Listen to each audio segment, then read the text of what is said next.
శోభనం రాత్రి ఈ పాలు తాగితే పండగే. వాత్సాయ కామసూత్ర ఏమంటోందంటే, భారతదేశంలో వివాహం ఎంతో పవిత్రమైనది భావిస్తారు. ఇద్దరు వ్యక్తులు వివాహ బంధం ద్వారా ఒక్కటవుతుంటారు. ఇక అయితే వివాహం తర్వాత జరిగే తొలిరేయి గురించి నూతన వధూవరులు ఎన్నో కలలు కంటుంటారు. శోభనానికి కూడా ముహూర్తం పెట్టి మరీ జరిపిస్తుంటారు.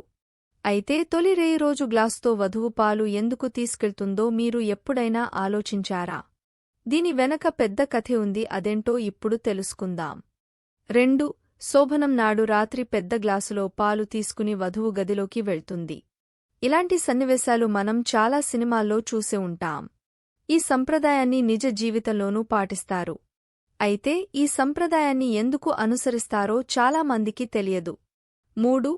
మొదటి రాత్రి ఆనందకరమైన వైవాహిక జీవితానికి పునాది లాంటిది. సంప్రదాయాల ప్రకారం ఒక గ్లాసు పాలతో వైవాహిక జీవితాన్ని ప్రారంభించడం భార్యాభర్తల బంధానికి మాధుర్యాన్ని ఇచ్చే మంచి సంకేతంగా నమ్ముతారు. అంతేకాదు తొలిరాత్రి నవవధూవరులకు ఇచ్చే పాలలో కుంకుమ పువ్వు, బాదంపప్పు, మిరియాలు వేసి బాగా మరిగించి ఇస్తారు. 4. సాధారణంగా కుంకుమ పువ్వు శృంగార కాంక్షను పెంచుతుంది, కామవాంఛను పెంచుతుంది. కుంకుమ పువ్వులో యాంటీఆక్సిడెంట్ గుణాలు ఉన్నాయి. ఇది మానసిక స్థితిని మెరుగుపరచడానికి, ఆందోళనను తగ్గించడానికి సహాయపడుతుంది. అంతేకాకుండా పాలతో కలిపి తీసుకోవడం ద్వారా డిప్రెషన్ లక్షణాలను తగ్గిస్తుంది. 5. వివాహ సమయంలో నూతన వధూవరులు ఆచారాల కారణంగా అలసిపోతుంటారు. అందుకే అలసిపోయిన దంపతులకు విశ్రాంతినిచ్చేందుకు తొలిరాత్రి గ్లాసు పాలు ఇస్తారు. పాలలో ట్రిటోఫాన్ అనే నిద్రను కలిగించే పదార్థం ఉంటుంది. కాబట్టి విశ్రాంతి తీసుకోవడానికి పాలు తాగడం ఉత్తమ మార్గం. ఇది శరీరానికి విశ్రాంతినిస్తుంది, మంచి నిద్ర పొందడానికి సహాయపడుతుంది. 6.